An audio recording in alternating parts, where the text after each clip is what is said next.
నోరుంది కదా, నోటికొచ్చింది చెబుదాము, లెక్కతో సంబంధం లేదు, ఆచరించే అనుభవం లేదు అంటే ఎలా? నేటి సోషల్ మీడియా యుగంలో తప్పులను ఎత్తి చూపడమే లక్ష్యంగా పెట్టుకొని చాలామందే ఉంటాం కదా సిద్ధంగా. తాజాగా వైఎస్ జగన్మోహన్ రెడ్డి గారు ఆంధ్రప్రదేశ్ రాష్ట్ర ఎన్నికల వ్యూహంలో భాగంగా ముందస్తు అడుగులు వేస్తూ దూకుడుగా ముందుకెళ్తున్న తరుణంలో ఆయన్ను అదుపు పట్టలేక ఎటు పడితే అటు మాట్లాడుతూ ప్రతిపక్షాలందరూ కూడా విచ్చలవిడిగా ఎవరు పడితే వాళ్ళు ఏదైనా మాట్లాడుతూ ముందుకెళ్తున్నారు. కానీ వాళ్ళ ఈ స్క్రిప్ట్లు చూసినా, వాళ్ళ డైలాగులు చూసినా నిజంగా ఇవి నిజమెంత అని ఆలోచిస్తే మాత్రం అందులో పూర్తి అబద్ధాలు ఎక్కువ సంఖ్యలో ఉన్నాయి. తాజాగా ఆంధ్రప్రదేశ్ ఏపీపీసీసీ కాంగ్రెస్ అధ్యక్షురాలు వైఎస్ షర్మిల మరోసారి వార్తల్లో నిలిచారు. హైదరాబాద్ నుంచి ఇండిగో విమానంలో గన్నవరం విమానాశ్రయానికి చేరుకున్న వైఎస్ షర్మిల ఎయిర్పోర్ట్లో దిగగానే మీడియా మిత్రులు స్వాగతం పలికారు. మీడియాను చూసిన వెనువెంటనే షర్మిల డోస్ అయితే పెంచుతూ పోతుంది. ఇక ఆంధ్రప్రదేశ్లో అసెంబ్లీ సమావేశాలు జరుగుతున్న ఈ తరుణంలో ఆమె ఏకంగా అసెంబ్లీని టార్గెట్ చేస్తూ వ్యాఖ్యలు చేశారు. కానీ చేశారు, ఎవరైనా ఏదైనా మాట్లాడొచ్చు, కానీ కరెక్ట్ ఉండాలి కదా, పర్ఫెక్ట్ ఉండాలి కదా. ఇవేవీ లేకుండా మాట్లాడితేనే ప్రజలు కరెక్ట్గా రిసీవ్ తీసుకోరు, తిప్పికొడతారు. అసెంబ్లీ సమావేశాల్లో ఈసారైనా ప్రతిపక్షమైన పాలకపక్షమైన ఆంధ్ర రాష్ట్రానికి జరుగుతున్న అన్యాయం గురించి ఆలోచించాల్సిన పరిస్థితి ఉందట. ప్రతిపక్ష నాయకుడు చంద్రబాబుకు ముఖ్యమంత్రి జగన్కి లేఖల రూపంలో ఆంధ్ర రాష్ట్ర ప్రజల యొక్క హక్కుల తీర్మానం చేయాలని సూచించడం జరిగిందట. ఇన్నేళ్లకు గుర్తొచ్చిందా తల్లి సూచనలు చేయడం, సలహాలు ఇవ్వడం? గడిచిన 10-15 సంవత్సరాల నుంచి కాంగ్రెస్ పార్టీ నుంచి నువ్వు ఎందుకు రాలేదు? గంతెందుకు, ఎంతో దూరం వెళ్ళి మాట్లాడాల్సిన అవసరం లేదు. గడిచిన 2 సంవత్సరాల బ్యాక్ నువ్వు ఎక్కడున్నావు? ఏమని పోటీ చేశావు? ఎవరి మీద యుద్ధం ప్రకటించావు? సడన్గా ఫైన్ టైం ఈరోజు వచ్చి ఇక్కడ ఎందుకు మాట్లాడుతున్నావు? ఆంధ్రప్రదేశ్ రాష్ట్రానికి నాకు సంబంధమే లేదు, ఇప్పుడు ఆ రాష్ట్రంతో మనకేం సంబంధం అని పక్క రాష్ట్రంలో పోయి అంటావు. ఇప్పుడు ఇక్కడికి వచ్చేమో ఇక్కడ రాష్ట్ర హక్కుల గురించి సీఎం గారికే లేఖలు రాస్తానంటావు. ఏదైనా మాట్లాడితే వినసంపుగానైనా ఉండాలి కదా. ఇక షర్మిల గారు వచ్చినప్పటి నుంచి 2 పదాలు గట్టిగా మాట్లాడుతున్నారు. పోలవరం, ప్రత్యేక హోదా, ప్రత్యేక హోదా, ప్రత్యేక హోదా అంటూ అరుస్తూ గగ్గోలు పెడుతున్నారు షర్మిల. కానీ అసెంబ్లీ సాక్షిగానే జగన్ ప్రతి లెక్క ఎంత పర్ఫెక్ట్గా చెప్పాడు.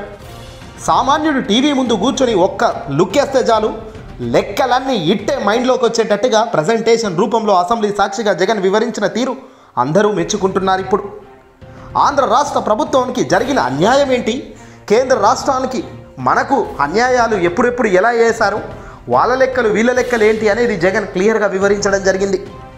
పక్క రాష్ట్రంలో ఉన్న తెలంగాణకు మనకు తేడా ఏంటి, హైదరాబాద్ లాంటి మహానగరం మన రాష్ట్రానికి లేకపోతే మన రాష్ట్రం ఎప్పటికీ డెవలప్ కాదు అని కుండబద్దలు కొడుతూ జగన్ వివరించారు. 60 ఏళ్ళుగా ఉమ్మడి రాష్ట్రంగా మనం ఉన్నాం తెలంగాణతో కలిసి. ఒక్కసారిగా మనల్ని అడ్డంగా విభజించారు. ప్రత్యేక హోదా పెట్టాలి అని చట్టంలో ఉంటే కనుక కాస్తో కూస్తో కోర్టు దాకానైనా పోయి మనం ప్రత్యేక హోదా తెచ్చుకునే వాళ్ళం.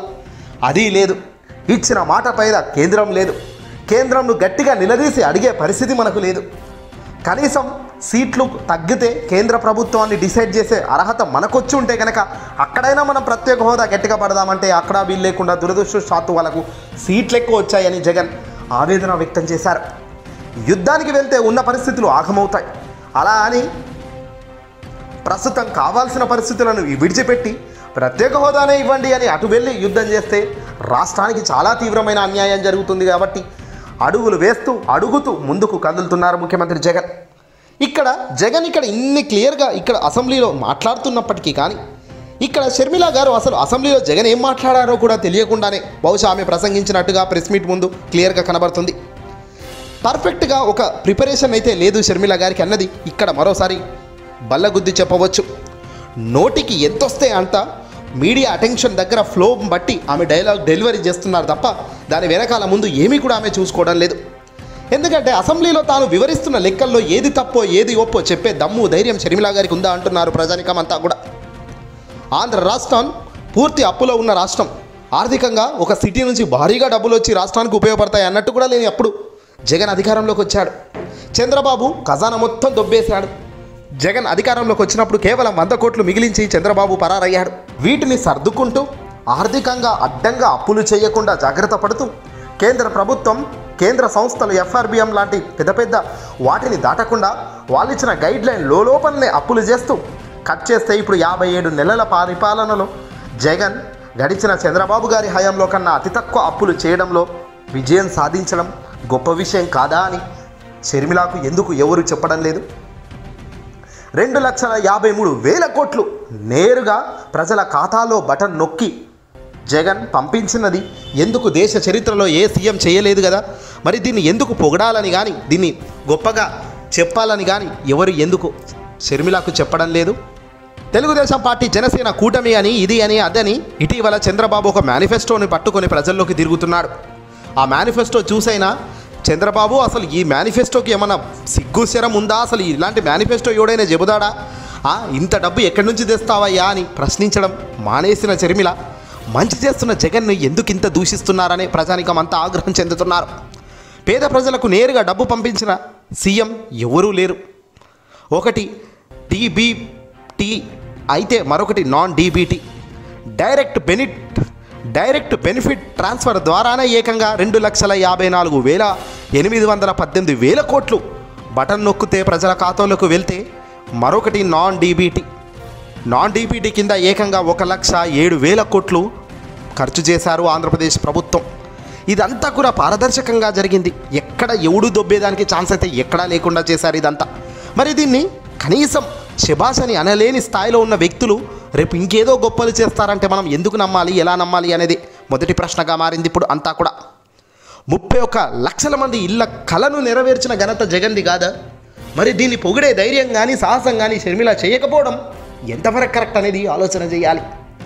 వైఎస్ఆర్ సంపూర్ణ పోషణ, power subsidy, Gorumudda, distribution of tabs, విద్యార్థులకు ఎడ్యుకేషన్ పట్ల ఒక ఆసక్తి పెంచేదానికి, డిజిటల్గా వాళ్ళ అవగాహన కానీ వాళ్ళకి అలవాటు కానీ పెరిగేదానికి ట్యాబ్స్ ఎంతగానో ఉపయోగపడుతున్నాయి. మరి దీన్ని ఎందుకు పొగడడానికి ఇష్టపడడం లేదు వీళ్ళు? వైఎస్ఆర్ కంటి వెలుగు, విద్యా కానుక లాంటి స్కీములన్నీ కూడా నాన్ డీబీటీ స్కీమ్స్ కింద ఏకంగా 1,07,898 కోట్ల రూపాయలు ఖర్చు చేస్తున్న ప్రభుత్వం వైఎస్ఆర్సీపీ పార్టీ ప్రభుత్వం. అన్ని డబ్బులు ఎక్కడి నుంచి వచ్చాయి, ఎక్కడికి వెళ్ళాయి అన్నది ఇంత క్లారిటీగా, ఇంత క్లియర్గా, అది కూడా కరోనా లాంటి కష్టకాలం వచ్చి 3 సంవత్సరాలు, దాదాపుగా 2.5-3 సంవత్సరాలు కరోనాతో ఇబ్బంది పడ్డప్పటికీ ఇంత దర్జాగా, ఇంత శభాష్ అనిపించేలా పరిపాలన చేసిన సీఎం జగన్ గారికి ఎందుకు మెచ్చుకునే ఆస్కారం లేకుండా చేస్తుంది షర్మిల అనేది అందరూ కూడా బాధపడుతున్న అంశం. కానీ ఏదైనా మాట్లాడే ముందు ఏందో తెలుసుకొని మాట్లాడాలి, ప్రిపరేషన్ చేసుకొని మాట్లాడాలి. ఈరోజు అసెంబ్లీ వేదికగా జగన్ ప్రతిరోజు ప్రతిదీ వివరిస్తూ క్లియర్ కట్గా పేద ప్రజలకు సైతం, సామాన్యులకు సైతం అర్థమయ్యే రీతిలో తాను లెక్కలు చెబుతుంటే నోరు తెరవని పరిస్థితి. చంద్రబాబు హయాంలో, గడిచిన తెలుగుదేశం పార్టీ హయాంలో, ప్రస్తుతం 57 నెలల జగన్ పాలనలో డిఫరెన్స్ ఏంటి అనేది తాను చెబుతున్నాడు. తానేం గొప్పగా నడిపించానో అధికారంలో ఉండి అని తాను చెప్పడం లేదు. ఇబ్బందులు ఉన్నప్పటికీ, బాధలు, కష్టాలు, ఆర్థికంగా ఎన్నో సవాళ్ళు ఎదురైనప్పటికీ వాటిని చేజెక్కించుకొని, వాటిని దాటుకొని రావడంలోనే విజయం సాధించాను. అలాగనే అడ్డంగా అప్పులు చేయలేదు, అలాగని ఎవరిని మోసం చేయలేదు. పారదర్శకంగా పరిపాలన చేశాను. ఎక్కడ అవసరమో అక్కడ పెంచుకున్నాము, ఎక్కడ తగ్గాలో అక్కడ తగ్గాము. తద్వారానే ఈరోజు ఇంత మందికి డబ్బును పంచగలిగాము, పేద బతుకులు మార్చేదానికి ఒక అడుగు వేయగలిగామని జగన్ చెప్పాడు. మరిన్ని అడుగులు వేయాలన్నా, మరింత మంచి చేయాలన్నా రాబోయే కాలంలో కూడా అధికారంలో ఉంటే ఖచ్చితంగా ఇంకింత మంచి చేయగలుగుతాం. బహుశా మరో 5 సంవత్సరాలు జగన్ ఇంకా హెవీగా చేయగలుగుతారు. ఎందుకంటే ఆ టైంలో కరోనా రాదు కాబట్టి.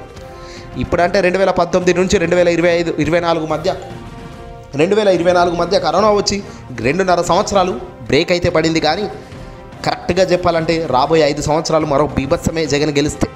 ఇక నెక్స్ట్ నుంచి ఇప్పుడు 2024 విజయం తర్వాత మళ్ళీ జగన్ ఢీ కొట్టాలన్నా, టచ్ చేయాలన్నా ఆ సాహసం కాదు కదా, ఆ కనుమెరుపు చూపు కూడా ఎవడు చూడడు అనేది క్లియర్గా తెలుస్తుంది. ఏదేమైనా కేంద్రం ఇచ్చిన CAGR లెక్కలన్నీ బయటపెట్టిన జగన్ ఈ లెక్కలు చూసి కూడా ఇప్పటికీ ప్రతిపక్షాలు విమర్శిస్తారు, ఇంకోటి అంటారంటే ప్రజానికం మీరు ఆలోచించాలి. రైట్ ఏంటో, రాంగ్ ఏంటో విశ్లేషించుకునే స్థాయి మీలో పెంచుకోవాలి. తద్వారానే వీళ్ళ నుంచి మనం బయటపడతాం తప్ప లేదంటే చాలా దారుణం జరుగుతుంది. ఈ వీడియో నచ్చితే లైక్ కొట్టి షేర్ చేయండి.